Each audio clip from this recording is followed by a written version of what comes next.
سلف صالحین اور تہجد کی نماز، یعنی پہلے کے نیک لوگ جو تھے وہ کیسے کرتے تھے، کیا کرتے تھے. داؤد علیہ السلام کا قیام، رسول اللہ صلی اللہ علیہ وسلم نے فرمایا سب سے بہترین نماز داؤد علیہ السلام کی نماز ہے. وہ نصف رات سوتے تھے، تہائی رات جاگتے تھے اور رات کا چھٹا حصہ سوتے تھے. یعنی پہلے کچھ دیر سو جاتے اور پھر درمیان میں جاگتے، پھر آخر میں پھر سو جاتے. تو اس طرح پھر ان کی تھکاوٹ بھی نہیں ہوتی. جو رات کے بالکل ارلی حصے کا سونا ہوتا ہے نا، وہ اگر انسان کو مل جائے تو وہ اتنا زبردست ہوتا ہے، گویا وہ انسان ساری رات سو چکا، کئی گھنٹوں کی نیند کے برابر ہوتا ہے. اس میں تھکاوٹ جلد اترتی ہے بنسبت پچھلی رات سونے کے. صحابہ کا قیام، عائشہ رضی اللہ تعالیٰ عنہ سے روایت ہے، انہوں نے فرمایا نبی صلی اللہ علیہ وسلم نے ایک شخص کو مسجد میں قرآن پڑھتے سنا تو فرمایا اللہ اس پر رحم کرے، مجھے اس نے اس وقت فلاں فلاں آیت یاد دلا دی ہے جو میں فلاں فلاں سورت سے بھول گیا تھا. عباد اللہ بن عبداللہ نے حضرت عائشہ رضی اللہ تعالیٰ عنہ سے یہ اضافہ بیان کیا ہے کہ نبی صلی اللہ علیہ وسلم نے میرے گھر میں نماز تہجد پڑھی تو آپ نے عباد کی آواز سنی جو مسجد میں نماز پڑھ رہے تھے. آپ نے فرمایا عائشہ کیا یہ عباد کی آواز ہے؟ میں نے عرض کیا جی ہاں. آپ نے دعا فرمائی اے اللہ عباد پر رحم فرما. کیا خیر خواہی تھی نبی صلی اللہ علیہ وسلم کی کہ اپنے ساتھیوں کے بارے میں جب سنتے تھے تو وہیں ان کی غیر موجودگی میں بھی ان کے لیے دعا کرتے تھے. تو ابھی آپ نے کہا نا کہ جگہ جگہ روشنیاں، تو یہ صحابہ کے گھروں میں ایسے ہی ہوتا تھا. صحابیات کا قیام، نبی صلی اللہ علیہ وسلم نے فرمایا مجھ سے جبریل علیہ السلام نے کہا کہ حفصہ سے رجوع کر لو کیونکہ وہ بہت روزے رکھنے والی اور بہت قیام کرنے والی ہیں اور بے شک وہ جنت میں آپ کی بیوی ہیں. امام احمد بن حنبل، امام بخاری، حافظ عراقی، یہ سب قیام اللیل کرنے والے لوگ تھے اور ان کے لیے ایسے ہی تھا جیسے کوئی بہت مانوس چیز ہے، یعنی بالکل روٹین کی بات تھی. تہجد کے فائدے، نمبر 1 خیر و بھلائی ملنا. جابر رضی اللہ عنہ سے روایت ہے، کہتے ہیں کہ رسول اللہ صلی اللہ علیہ وسلم نے فرمایا کوئی مرد اور عورت ایسی نہیں کہ رات کو سوئے مگر اس کے سر پہ گریں لگا دی جاتی ہیں. بس اگر اس نے جاگتے وقت اللہ کا ذکر کیا تو گرہ کھل جاتی ہے، اگر کھڑا ہوا اور وضو کیا اور نماز پڑھی تو سب گرہیں کھل جاتی ہیں اور وہ خوش دل ہلکا پھلکا ہو کر بھلائی کو پہنچنے والا ہوتا ہے. یعنی جو لوگ صبح اٹھتے ہی پہلے ذکر کرتے ہیں، اللہ کا دعا کرتے ہیں، اگر تہجد کے وقت اٹھے ہیں تو کون سی آیات پڑھتے ہیں؟ آل عمران کی آخری آیات، ان فی خلق السماوات والارض، اور پھر وضو کرتے ہیں، نماز پڑھتے ہیں تو ان کی ساری گرہیں کھل جاتی، بالکل فریش ہو کر ریلیکس ہو کر دن کا آغاز کرتے ہیں. اور اگر نماز مس ہو جائے تو بوجھ تلے آ جاتے ہیں. اسی طرح نفس میں چستی آتی ہے، ورنہ سستی اور خباثت نفس کے اندر آتی ہے. لا علاج مرض سے شفا ملنا. امام ابن قیم کہتے ہیں قیام اللیل حفظان صحت کے اسباب میں سب سے زیادہ نفع مند ہے، یعنی صحت کی حفاظت کے لیے سب سے اچھی چیز ہے اور بہت سے لا علاج امراض کو روکنے والے امور میں سے سب سے زیادہ روکنے والا ہے اور جسم، روح اور دل کو بہت چاق و چوبند رکھنے والا ہے. یعنی لا علاج مرضوں کا علاج ہے قیام اللیل. دل کا علاج، یحییٰ ابن معاذ کہتے ہیں دل کا علاج 5 چیزوں میں ہے. نمبر 1 تدبر کے ساتھ قرآن پڑھنا. نمبر 2 پیٹ کو خالی رکھنا، یعنی بہت زیادہ نہ کھانا. نمبر 3 قیام اللیل. نمبر 4 سحری کے وقت اللہ کے سامنے عاجزی اور انکساری کرنا. نمبر 5 نیک لوگوں کی مجلس میں بیٹھنا. دل کو خوشی ملنا. عطا خراسانی کہتے ہیں جب آدمی رات کو تہجد کے لیے اٹھتا ہے تو خوشی کے ساتھ صبح کرتا ہے اور اس قیام کی وجہ سے اپنے دل میں مسرت محسوس کرتا ہے، اور اگر اس پر نیند غالب آ جائے اور وہ اپنے ورد سے سویا رہ جائے تو غم کی حالت میں صبح کرتا ہے کہ آج میرے تہجد میں سو گئے، اور اس کا دل ٹوٹا ہوا ہوتا ہے، گویا کہ اس کا کچھ کھو گیا ہو، کیونکہ اس نے اپنے نفع مند کاموں میں سب سے زیادہ مفید کام کو کھو دیا، یعنی قیام اللیل کو. رزق ملنا. ابن قیم کہتے ہیں 4 چیزیں رزق کو کھینچ لاتی ہیں. نمبر 1 قیام اللیل. نمبر 2 سحری کے وقت استغفار کی کثرت. نمبر 3 صدقے کا خیال کرتے رہنا. نمبر 4 دن کے شروع اور آخر میں اس کا ذکر کرنا، یعنی صبح شام کی دعائیں ہیں یا اذکار ہیں. چہرے پر نور آنا. حسن بصری سے پوچھا کہ رات کو تہجد پڑھنے والے سب لوگوں سے زیادہ حسین چہرے والے کیوں ہوتے ہیں؟ انہوں نے کہا اس لیے کہ وہ تنہائی میں رحمان کے ساتھ گفتگو کرتے ہیں اور اللہ انہیں اپنا نور پہنا دیتا ہے. لوگوں کی محبت ملنا. سعید بن مسیب کہتے ہیں کہ ایک آدمی رات کو نماز پڑھتا ہے تو اللہ اس کے چہرے میں نور بنا دیتا ہے. اس نور کی وجہ سے ہر مسلمان اس سے محبت کرتا ہے.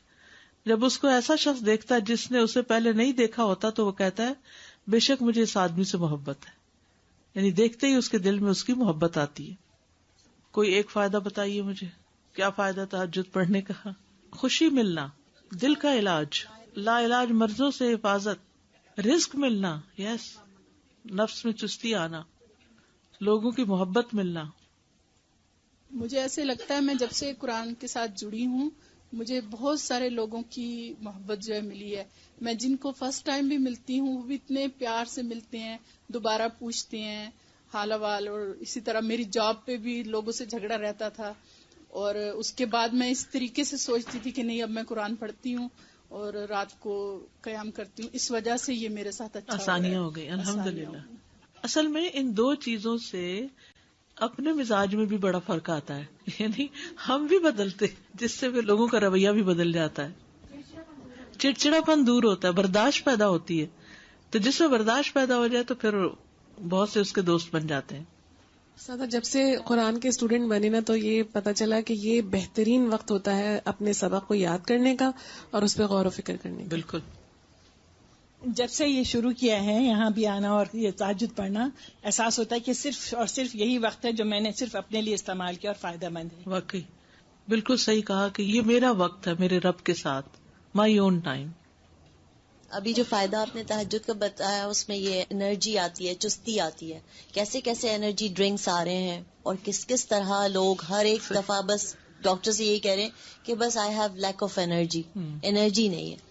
اب دیکھیے کہ پچھلی پہر رات کو اٹھ کے صاف ستھرا ہو کے، نبی صلی اللہ علیہ وسلم کا طریقہ کیا تھا کہ آنکھ کھلتے مسواک کرتے تھے، مسواک کیا، صاف ستھرے ہوئے، پاک ہوئے، اور پھر آپ طویل قیام کرتے. اب کیا کہتے ہیں، کھڑے ہو کے آفس میں کام کریں، اسٹینڈنگ آفیسز بن رہے ہیں، یعنی قیام کی حالت میں کمپیوٹر استعمال کرے. تو یہ قیام اگر کسی نے صبح صبح ہی کر لیا ہو، اور پھر نبی صلی اللہ علیہ وسلم کے قیام جتنا ہی ان کا رکوع بھی ہوتا تھا، اتنی دیر آپ جھکے ہوئے، اتنی دیر آپ کا سر سجدے میں پڑا ہوا، صحت ہی صحت ہے، ایکسرسائز ہی ایکسرسائز ہے.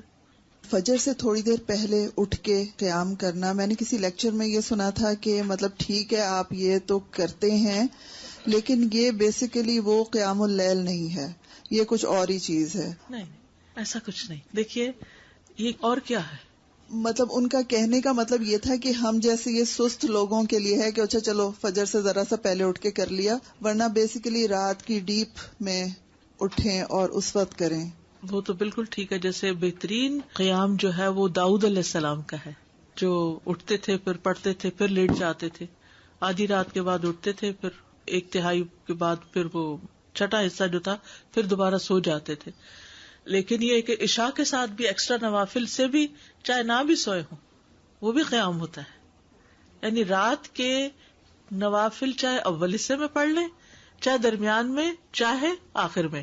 ہاں یہ ایکسٹرا بات ہے کہ جس کام میں جو جتنی مشقت کرتا ہے اس کا اجر اتنا ہی زیادہ بڑھ جاتا ہے. آخری وقت میں اٹھنے والوں کا کم ہے اور پہلے اٹھنے والوں کا زیادہ ہے obviously. لیکن آخری حصہ لاسٹ 1/3 جو ہے اس میں اللہ تعالیٰ آسمانی دنیا پر آتے ہیں، تو وہ اس لحاظ سے زیادہ بہتر. اور سحری کا وقت جو ہے اس کی دعائیں قبول ہوتی ہیں.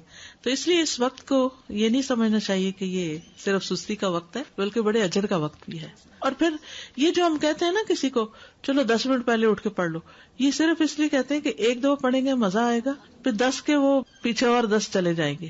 بگننگ بھی ہے بالکل، اسٹیپ بائی اسٹیپ، تھوڑا تھوڑا. ورنہ ایک دو دن تو جذبات میں آ کے اٹھیں گے تو پھر چوتھے دن پھر سوچ پڑے ہوں گے. تہجد کا وقت عشاء کے بعد سے طلوع فجر تک، عشاء کے بعد سے طلوع فجر تک نبی صلی اللہ علیہ وسلم نے فرمایا اللہ نے تمہیں مزید ایک نماز عطا کی ہے جو کہ وتر یعنی تہجد ہے، اسے نماز عشاء اور نماز فجر کے درمیانی وقفے میں پڑھ لیا کرو. ٹھیک ہے نا، یہ سلسلہ صحیحہ کی حدیث ہے. کب سے کب تک ہے تہجد کا وقت؟ عشاء کے بعد سے فجر تک.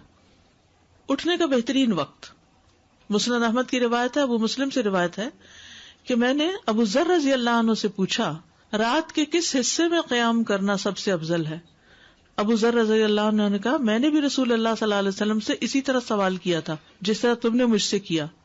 آپ نے فرمایا رات کے پچھلے پہر، یا رات کے پچھلے پہر یا نصف رات میں، لیکن ایسا کرنے والے بہت تھوڑے ہیں. یعنی مشکل ہے نا آدھی رات کو اٹھنا. آپ مثلاً سوئے ہیں 10 بجے اور 12 بجے پھر اٹھ جائیں تو مشکل ہوگا. رات کے آخری حصے میں قیام کرنا.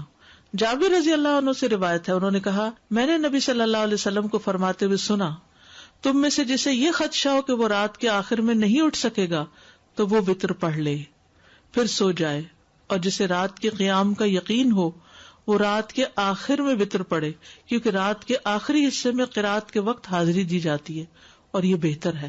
ٹھیک ہے, تو رات کا آخری حصہ بھی اچھا ہے. آخری پہر دعاؤں کی قبولیت کا وقت بھی ہے. عمرو ابن عبسہ سے مرفوعاً روایت ہے کہ رات کی نماز 2 رکعت ہے اور رات کے آخری حصے میں دعا سب سے زیادہ قبول ہوتی ہے. رات کے آخری حصے میں دعا سب سے زیادہ قبول ہوتی ہے. نبی صلی اللہ علیہ وسلم کے اٹھنے کا وقت. مسروق سے روایت انہوں نے کہا میں نے عائشہ رضی اللہ عنہا سے پوچھا کہ نبی صلی اللہ علیہ وسلم کو سب سے زیادہ کون سا عمل پسند تھا؟ انہوں نے فرمایا وہ عمل جو ہمیشہ ہوتا رہے.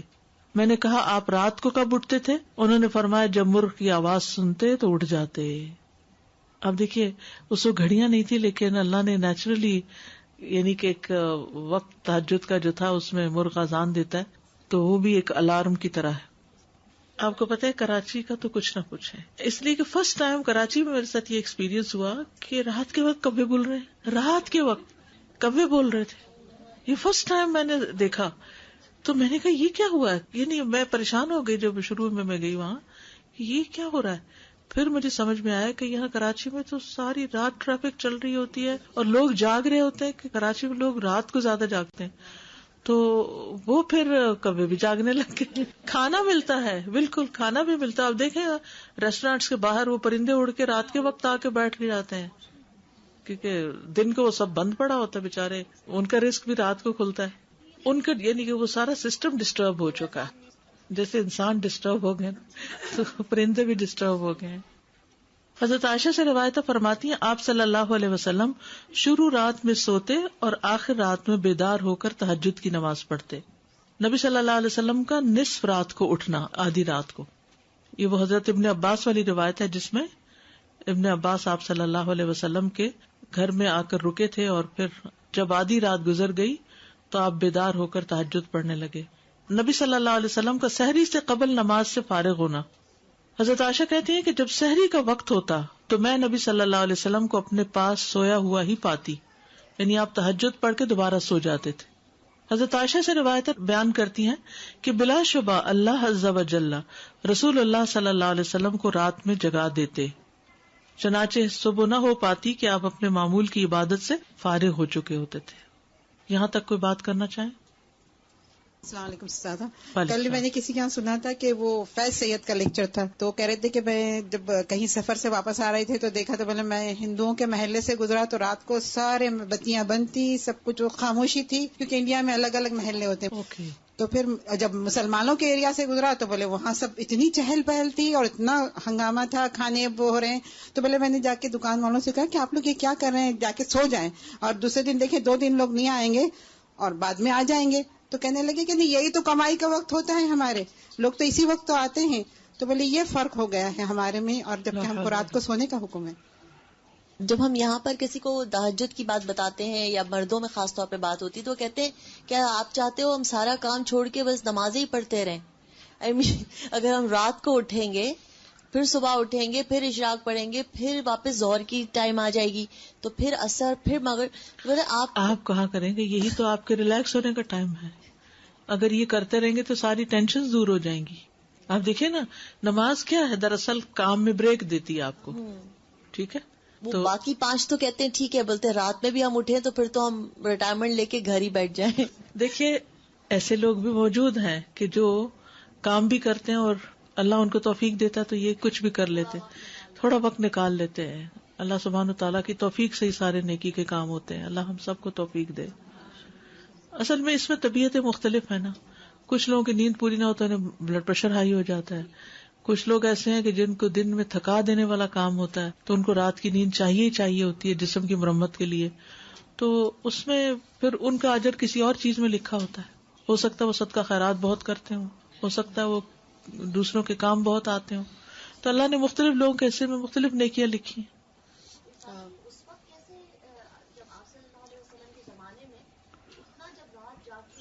اور پھر دن کو جہاد اور سب کرتے تھے، بس قیلولہ کرتے تھے. وہاں جو تھی بڑی اہم بات وہ قیلولہ تھی، کیونکہ قیلولہ کرنے سے آپ دیکھیں گے کہ آپ کو ایک دوسرا دن مل جاتا ہے، اور جیسے حدیث میں بھی آتا ہے کہ رات کی عبادت کے لیے قیلولہ سے مدد لو. ساتھ میں یہ سوچ رہی تھی کہ جیسے اللہ سبحانہ تعالیٰ نے قرآن میں آپ صلی اللہ علیہ وسلم کو یہ بتایا کہ فسجد لہ وسبح لیلا طویلا، تو میں سوچتی کہ یہ والی جو راتیں ہیں لیلا طویلا، وہ لوگ جو پورا سال بہت مصروف رہتے ہیں ارلی مارننگ جاب، میں کہتی ہوں ان راتوں میں جو ہے نا لمبی والی راتیں، مجھے لگتا ہے ہر کوئی تہجد کی پریکٹس کر سکتا ہے. تہجد کے لیے بیدار ہونے کی سنتیں: آنکھ کھلنے پر دعا پڑھنا. نبی صلی اللہ علیہ وسلم نے فرمایا جو شخص رات کو بیدار ہو کر یہ دعا پڑھے لا الہ الا اللہ وحدہ لا شریک لہ لہ الملک ولہ الحمد وہو علی کل شیء قدیر الحمد للہ وسبحان اللہ ولا الہ الا اللہ واللہ اکبر ولا حول ولا قوة الا باللہ ثم قال اللہم اغفر لی او دعا استجیب لہ فإن تودع وصلى قبلت صلاته. نبی صلی اللہ علیہ وسلم نے فرمایا جو شخص رات کو بیدار ہو کر یہ دعا پڑھے لا الہ الا اللہ آخر تک، اور پھر کہے اللہم اغفر لی، اے اللہ میری مغفرت فرما، یا کوئی اور دعا کرے جو اس کی دعا ہے، تو اس کی دعا قبول ہوتی ہے. پھر اگر اس نے وضو کیا اور نماز پڑھی تو نماز بھی قبول ہوتی ہے. ٹھیک ہے. آل عمران کی آخری 10 آیات پڑھنا. ابن عباس نے ابو المتوکل کو بتایا کہ انہوں نے ایک رات نبی صلی اللہ علیہ وسلم کے ہاں گزاری، تو اللہ کے نبی رات کے آخری حصے میں اٹھے، باہر نکلے اور آسمان پر نظر ڈالی، پھر سورۃ آل عمران کی آیت پڑھی ان فی خلق السماوات والارض. 3 بار وقفے سے اٹھنا. ابن عباس کہتے ہیں وہ ایک رات رسول اللہ صلی اللہ علیہ وسلم کے ہاں سوئے تو رات کو آپ جاگے، مسواک کی اور وضو فرمایا. آپ اس وقت یہ آیات پڑھ رہے تھے ان فی خلق السماوات والارض. یہ آیات تلاوت فرمائی حتیٰ کہ سورت ختم کی، پھر آپ کھڑے ہوئے اور 2 رکعتیں پڑھی، ان میں بہت طویل قیام، رکوع اور سجدے کیے، پھر واپس پلٹے اور سو گئے، یہاں تک کہ آپ کی سانس کی آواز سنائی دینے لگی. پھر آپ نے اسی طرح 3 دفعہ کیا، 6 رکعتیں پڑھی. ہر دفعہ آپ مسواک کرتے، وضو فرماتے اور ان آیات کی تلاوت فرماتے. پھر آپ نے 3 وتر پڑھے، پھر مؤذن نے اذان دی تو آپ نماز کے لیے باہر تشریف لے گئے. یعنی بار بار وضو کیا، بار بار مسواک کیا اور بار بار ان فی خلق پڑھا اور عبادت کی. بیدار ہوتے ہی مسواک کرنا. ابن عمر سے مرفوعاً مروی ہے کہ آپ صلی اللہ علیہ وسلم جب سوتے تو مسواک آپ کے پاس ہوتی، جب بیدار ہوتے تو مسواک سے ابتدا کرتے. اسی طرح جب آپ تہجد کے لیے کھڑے ہوتے تو اپنا منہ مسواک سے اچھی طرح صاف کرتے. 2 رکعتیں پڑھ کر سلام پھیرتے اور مسواک کرتے. سبحان اللہ، کس کثرت کے ساتھ منہ صاف کرتے. صحابہ کو بھی حکم دیا جاتا کہ رات کو اٹھے تو مسواک کریں. پھر درمیانہ وضو کرنا. ابن عباس سے روایت ہے، انہوں نے کہا میں نے ایک رات اپنی خالہ میمونہ کے ہاں گزاری. نبی صلی اللہ علیہ وسلم رات کو اٹھے اور اپنی ضرورت کی جگہ آئے، پھر اپنا چہرہ اور دونوں ہاتھ دھوئے، پھر سو گئے اور پھر اٹھے اور مشکیزے کے پاس آئے، اس کا بندھن کھولا، پھر 2 وضو کے درمیان کا وضو کیا، یعنی ہلکا سا وضو، اور پانی زیادہ استعمال نہیں کیا اور اچھی طرح وضو کیا، پھر اٹھے اور نماز شروع کی. یہاں تک اگر کوئی بات پوچھنی ہے تو. مجھے ذہن میں یہ بات آ رہی تھی کہ یہ جو وقفے سے اٹھنا ہے تو یہ تجربہ ہے کہ ایک نیند کا ایک سائیکل ہوتا ہے، ہر 1.5 گھنٹے کے بعد آنکھ کھل جاتی ہے. جی بالکل صحیح کہا آپ نے. تو یہ سبحان اللہ، یہ اللہ نے خود ہی نظام رکھا ہے، اگر اس سے فائدہ اٹھا لیں تو. بالکل انسان کو سائڈ بدلنے کی ضرورت پیش آتی ہے اور اس وقت ایک دفعہ تو پوری آنکھ کھلی جاتی ہے. صبح دیر سے آنکھ کھلے تو فجر کی نماز پڑھے تو کیا وہ ہوگی ہماری قضا؟ کتنے بجے آنکھ کھلے مثلا؟ جیسے 8 بجے 9 بجے تو جب ہم پھر تو قضا ہی ہوگی. چاش کا وقت آ جائے گا تو قضا ہوگی. جی قضا ہوگی. اور عشاء کی بھی قضا ہوتی ہے؟ نہیں، وہ تو ظہر سے پہلے پڑھ سکتے ہیں تو وہ لیٹ پڑھ سکتے ہیں. پھر اچھا عشاء چاش دونوں. میں تہجد میں تو میری تو پوتی اٹھ جاتی ہے، وہ مجھے تہجد پڑھاتی ہے پھر. اچھا الحمدللہ. کم سے کم اور زیادہ سے زیادہ تعداد کتنی رکعتیں پڑھنی چاہیے؟ ٹھیک ہے، یہ بھی بڑا اہم سوال ہے. اکثر لوگ پوچھتے ہیں تہجد کتنی رکعتیں، تو یہ ظہر اثر وغیرہ کی طرح مقرر رکعتیں نہیں ہیں، اس میں وسعت ہے. ٹھیک ہے، کم سے کم اور زیادہ سے زیادہ تعداد. ابن عثیمین کہتے ہیں نبی صلی اللہ علیہ وسلم سے رات کی نماز کے متعلق سوال کیا گیا تو آپ نے فرمایا رات کی نماز 2 رکعت ہے، مثنا مثنا، اور آپ نے اس کو کسی تعداد کے ساتھ متعین نہیں کیا. آپ نے یہ نہیں فرمایا 4 ہے، 6 ہے، 8 ہے، 10 ہے، نہیں. کیا فرمایا 2 ہے. تو جب نبی صلی اللہ علیہ وسلم نے اس کے لیے کسی گنتی کو متعین کیے بغیر کیفیت کو واضح کر دیا تو اس سے معلوم ہوا کہ نماز کا معاملہ اس بارے میں وسعت رکھتا ہے، یعنی اس میں کافی گنجائش ہے. انسان 100 رکعتیں بھی پڑھ سکتا ہے اور 1 رکعت کے ساتھ اس کو وتر بنا سکتا ہے. تو اصل بات یہ کہ انسان جتنی طاقت پاتا ہے اتنی رکعتیں ادا کر لے. ٹھیک ہے. ابن باز رات کی نماز کی تعداد کے متعلق کہتے ہیں کہ یہ بات ہر انسان کی طاقت کی طرف لوٹتی ہے، اور نبی صلی اللہ علیہ وسلم 11 رکعت ادا کرتے اور 2 رکعت پر سلام پھیرتے. آپ علیہ الصلوۃ والسلام اپنی قرات، اپنے رکوع اور اپنے سجدوں کو لمبا کرتے تھے، اور قیام اللیل کو 2 ہلکی پھلکی رکعتوں کے ساتھ شروع کرتے تھے. سب سے بہتر یہی ہے، اور اگر وہ 3، 5 یا اس سے بھی زیادہ پڑتا تو کوئی حرج نہیں. ہر ایک اپنی طاقت کے مطابق ادا کرے گا، اس میں کوئی حد نہیں. لیکن سب سے افضل صورت 11 رکعت نماز پڑھنا ہے، 8 تہجد اور 3 وتر. نبی صلی اللہ علیہ وسلم کا رمضان اور غیر رمضان میں 11 رکعت سے زیادہ نہ پڑھنا. ابو سلمہ بن عبد الرحمن سے روایت ہے، انہوں نے عائشہ رضی اللہ تعالیٰ عنہا سے پوچھا، اور یہ صحیح مسلم کی روایت ہے، کہ رمضان میں رسول اللہ صلی اللہ علیہ وسلم کی نماز کیسے ہوتی تھی؟ انہوں نے جواب دیا، رسول اللہ صلی اللہ علیہ وسلم رمضان اور اس کے علاوہ دوسرے مہینوں میں فجر سے پہلے 11 رکعتوں سے زیادہ نہیں پڑھتے تھے. شیخ البانی کہتے کہ صحیح نص کے ذریعے رسول اللہ صلی اللہ علیہ وسلم کے فعل سے قیام اللیل کی رکعات کی تعداد 11 ثابت ہے، اور جب ہم اس میں غور کرتے ہیں تو ہمارے لیے انتہائی واضح طور پہ ظاہر ہو جاتا ہے کہ آپ اپنی پوری زندگی اس گنتی پر قائم رہے، خواہ رمضان ہو یا اس کے علاوہ آپ اس سے زیادہ نہیں پڑھتے تھے. جہاں 13 کی بات آتی ہے نا تو وہ 2 سنت فجر کی بھی شامل کر لیتے ہیں. حضرت عائشہ سے روایت ہے، نبی صلی اللہ علیہ وسلم رات کو 11 رکعتیں پڑھتے، 8 رکعتیں تہجد اور 3 وتر. کبھی 9 رکعتیں بھی پڑھی ہیں آپ نے، ٹھیک ہے، کبھی 7 رکعتیں بھی ادا کی ہیں آپ نے، اور 7 سے کم نہیں پڑھی، یعنی 6 پڑھ کے 1 وتر کیا ہے، 7 سے کم نہیں پڑھی اور 13 سے زیادہ نہیں پڑھی. رکعت کی ادائیگی کا طریقہ کیا ہے؟ 2 کر کے پڑھنا. حضرت عبداللہ بن عمر سے روایت، انہوں نے کہا، ایک آدمی نے پوچھا کہ اللہ کے رسول رات کی نماز کیسے ادا کی جائے؟ آپ نے فرمایا، رات کی نماز 2 رکعتیں ہیں، جب صبح ہونے کا اندیشہ ہو تو 1 وتر پڑھ لو. جب آپ تہجد پڑھتے تو ہر 2 رکعتوں کے بعد سلام پھیرتے اور 2 ہلکی رکعتوں سے آغاز کرتے. زید بن خالد جوہنی سے روایت ہے، انہوں نے کہا، میں آج رسول اللہ صلی اللہ علیہ وسلم کی نماز کا مشاہدہ کروں گا، یعنی رات کی نماز کا. میں نے دیکھا کہ آپ نے 2 ہلکی رکعتیں پڑھی، پھر 2 انتہائی لمبی، بہت ہی زیادہ لمبی رکعتیں ادا کی، پھر 2 رکعتیں پڑھی جو ان 2 لمبی رکعتوں سے ہلکی تھی، پھر 2 پڑھی جو پہلے والوں سے کم تھی، پھر 2 پڑھی جو اپنے پہلی والی رکعتوں سے کم تھی، پھر 2 رکعتیں پڑھی جو اپنی پہلی والی رکعتوں سے کم، پھر وتر ادا کیا. یعنی سب سے پہلے 2 ہلکی، پھر 2 خوب لمبی، پھر 2 اس سے کچھ کم، پھر اس سے کم، پھر اس سے کم، پھر اس سے کم، اس طرح. لیکن آپ کی یہ جو رکعتیں تھی بہت خوبصورت اور